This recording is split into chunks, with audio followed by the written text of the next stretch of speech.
Hello everyone, सो कैसे आप सब लोग।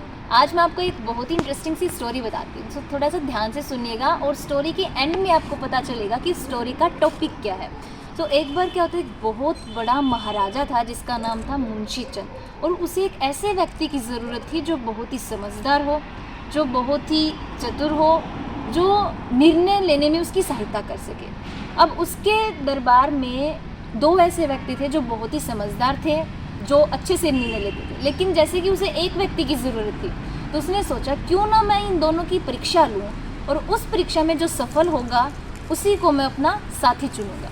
तो उसने ऐसा ही किया। अगले दिन उसने उन दोनों व्यक्तियों को अपने दरबार में बुलाया। दोनों व्यक्ति उपस्थित हुए।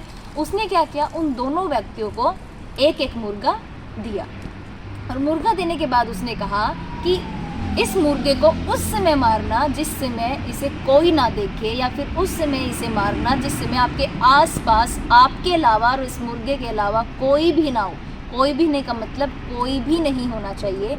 जो ऐसा कर देगा उस व्यक्ति के साथ मैं अपनी पुत्री का विवाह करवाऊंगा, और वही व्यक्ति मेरे मरने के बाद इस राज्य को संभालेगा। अब दोनों व्यक्तियों को जब ये बात पता लगी तो दोनों बहुत ही खुश हुए।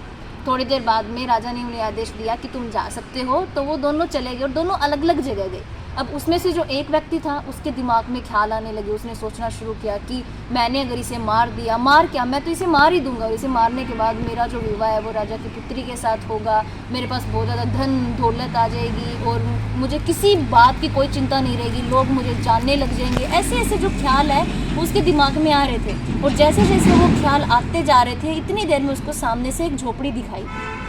अब वो समझ गया था कि वो जो झोपड़ी है वो खाली है। अब जैसे वो झोपड़ी के अंदर गया, झोपड़ी के अंदर कोई नहीं था, यानी कि उसे पता चल चुका था कि उसे मुर्गे को कहाँ मारना है। वो मुर्गे को अंदर लेके गया और चाकू से उसे झट से मार दिया। अब अगले दिन राजा ने उन दोनों को बुलाया।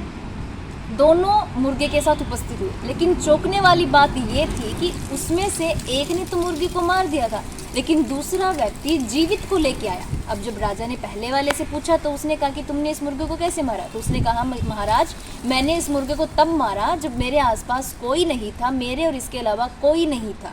तो महाराज ने कहा बहुत अच्छे। दूसरे से महाराज ने यही सवाल पूछा। उन्होंने पूछा क्या तुम्हें ऐसी कोई जगह नहीं मिली जहाँ कोई ना हो तुम्हारे और इसके अलावा।